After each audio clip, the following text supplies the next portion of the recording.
Chapter 10, Death and Dying, Cognitive Aspects. So in this section, we will discuss the development and understanding of death, communication during the dying process, and coping with dying. So development of and understanding death. So dying and death may be the last taboo topic in our society. So we have specific ideas about the dying process, and we have lots of questions. So like what death is like, what happens after death.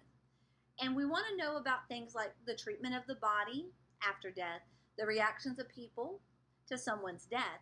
But this is not really something we really talk about in US society. Now, death and dying is an event everyone will face. And death and dying present the individual and families with changes that call for a series of adjustments and means for coping with these changes.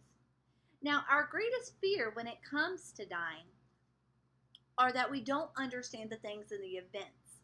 So we have a tendency of fearing what we do not know. But learning about death and dying can help us humanize and cope with this experience more.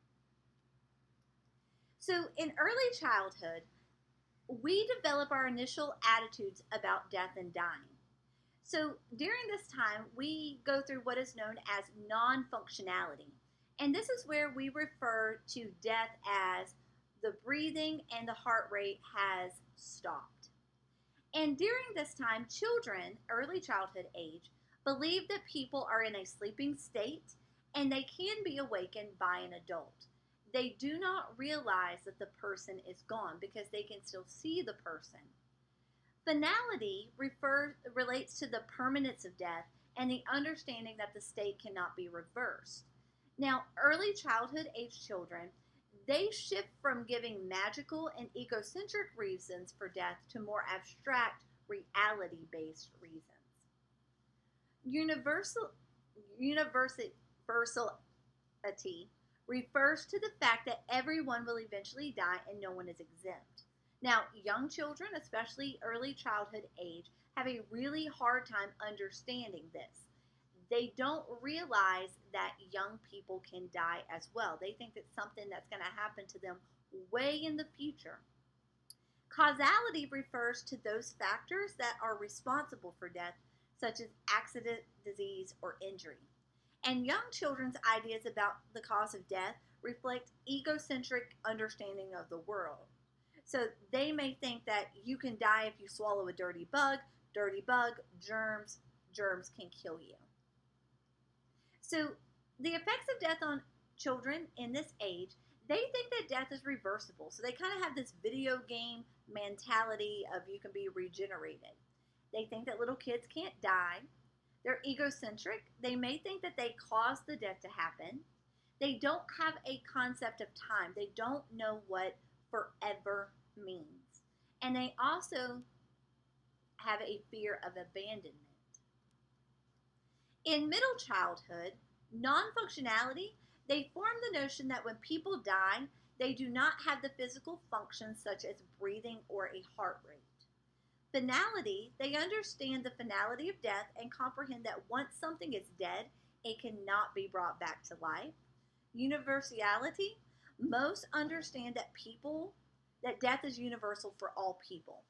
They still don't quite believe that it's going to happen to me because they're young and they think that death is something that happens to older people.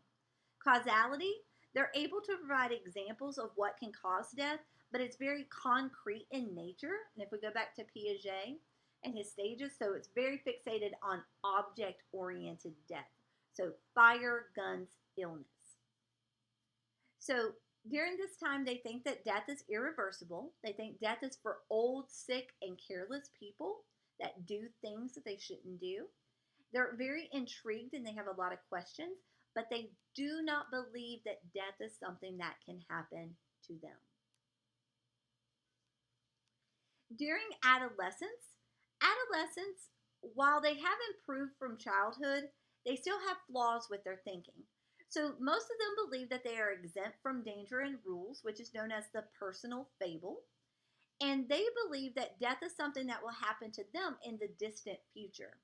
And this thinking allows teenagers with terminal illnesses to cope and use hope as a survival technique.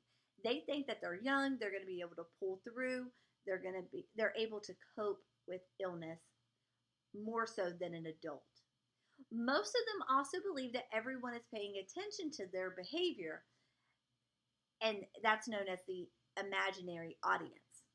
Now, because of their advanced abilities and logic, they can grasp the notion of eternity, the meaning of life, and the mastery of the concepts of death.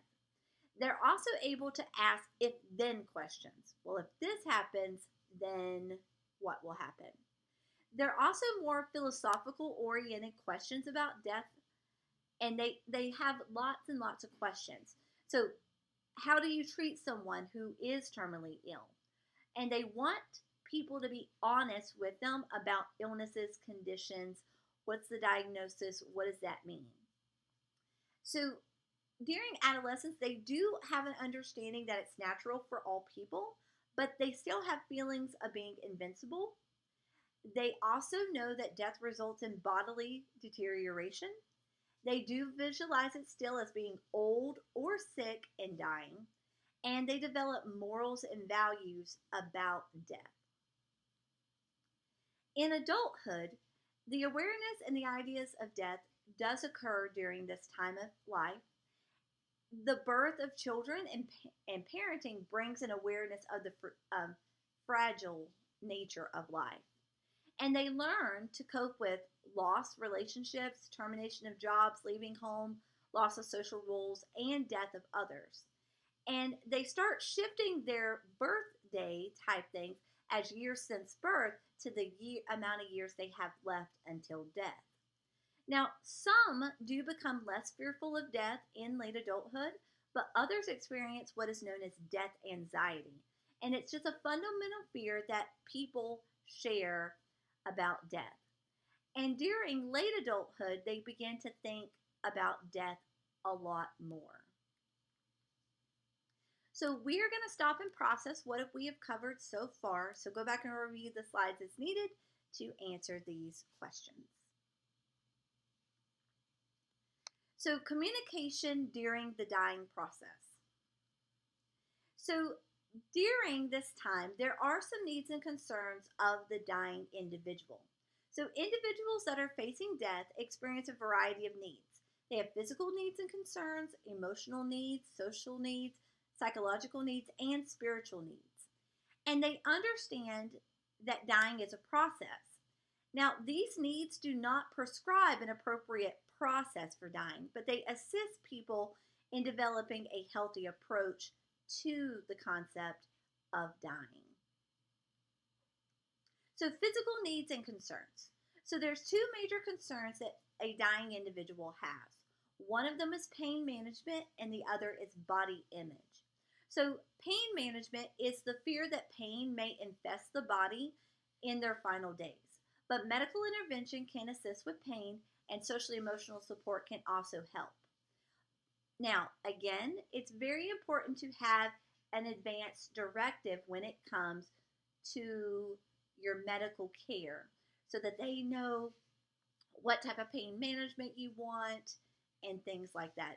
Very important document just in case you are not able to articulate your wants. Body image is another thing that is of concern. So body image is how one sees his or her body and how they compare it to other people. During this time, the body is often ravaged with when succumbing to a terminal illness. Weight drops and bodily functions do decline. So psychological, physical, and social support can assist in coping with these changes.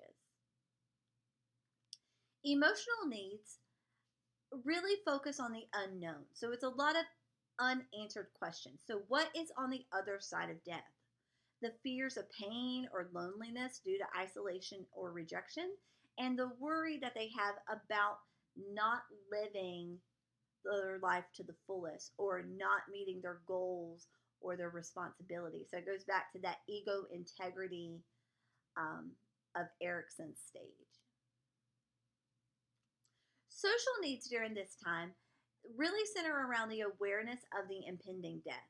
So, the more aware a person is, the better that he or she can interact and express his or her needs with caregivers. So, depending on where they live in regard to senior living, whether it be at home, assisted living, nursing home, hospice, a retirement community, they the social needs are them being able to articulate their needs. And this again is where that advanced directive comes in, and it's so important. Now, during this time, they may also withdraw socially.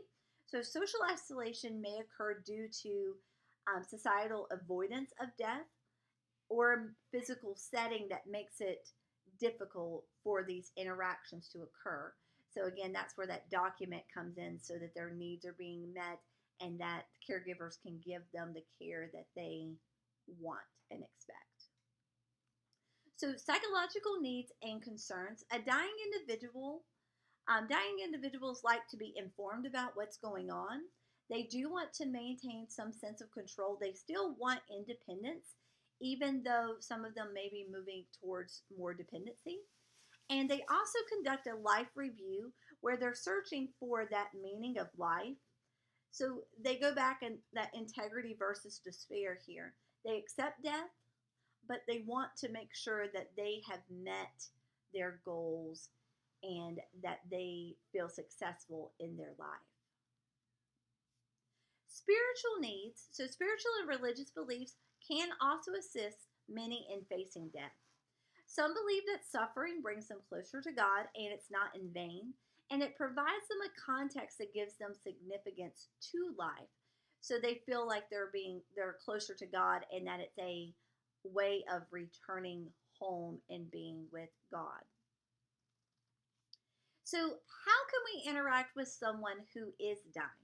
Well, sometimes this can be seen as awkward, and we may not know how to act. But it's important to keep in mind that people are people. They don't want to die alone, and they are often desperate for support and company. Helpful behaviors for interacting with someone is to sit close to them and provide them comfort, talking with them, and allowing the conversation to pace and to be set by the person, not by your, so they lead the conversation, not you. But you may prompt them with pictures or books or something. Listening empathetically and non-judge mentally. So being a listening ear, not necessarily giving them suggestions or recommendations, but just listening and being there. Encouraging them to reminisce is one big thing. So looking at pictures, books, videos, cards they sent you, cards you made for them is a really good way of interacting. Supporting their decision making and saying goodbyes and expressing affection towards that person is also a great way to interact with them. So we're going to pause and process again, go back and review as needed to answer these questions. So coping with dying. So death and dying, death anxiety or fear of death is a fundamental feeling that is shared by almost all individuals. And during this time, people really are searching for meaning in their lives. And the choice of life over death or vice versa is always possible for individuals throughout the lifespan. They can focus on life and not on death. Now, choosing death is the ultimate freedom, but death remains threatening because it destroys the person's known existence and renders life meaningless. So that's where that integrity and despair comes in as well. Now, fear of death is deeply ingrained in our Western and U.S. culture. Death is seen as a defeat, a loss, or separation, and death can also be seen as a journey home to be with God. And death represents the unknown, and people fear what is unknown. But again, in other cultures, it's seemed as a rite of passage, wisdom, and it's more natural, whereas in the U.S., it's loss. So there are stages of dying that Ross has set forth. Now, this process is not linear in nature, even though it kind of looks like steps. And some individuals will skip steps, enter steps in different orders, revisit, or they may stay in one step the entire time. The more a person fights death, the more likely they're going to be stuck in what is known as the denial stage. And being stuck in this stage is really difficult for the person to deal with death with dignity. Because in the denial stage, they pretend that death isn't happening. They live life as if nothing's wrong. They tell people that they're fine, and they have a great deal of fear and emotion that they keep on the inside.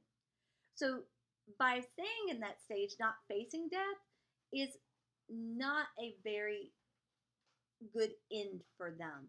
It leaves a lot of things unfinished. Now, not all people experience the negative emotions that are also in this model, and religious and spiritual beliefs can also help people cope with death. So, the first stage that is here is the denial stage, and then anger. But again, this is not linear, so they may skip steps. And during the anger stage, they'll become angry. They believe life is unfair and they'll blame others. Bargaining is a stage where fear sets in again and they plead with life or a higher power just for one more time, or they'll make a request. So, like, I just want to live until my daughter's wedding so I can walk her down the aisle. That would be an example of bargaining. Depression would be where somebody becomes extremely sad. They'll isolate themselves. They might contemplate suicide. They refuse to live, and motivation is gone, and the will to live disappears. And then acceptance is more of the positive one in nature, and this is where they realize that all life comes to an end. They accept that life is ending. They make peace with others around them, and they make the most of the time that they have left. So again, we're going to pause and process what we have covered so far. Go back and review the slides as needed to address these questions.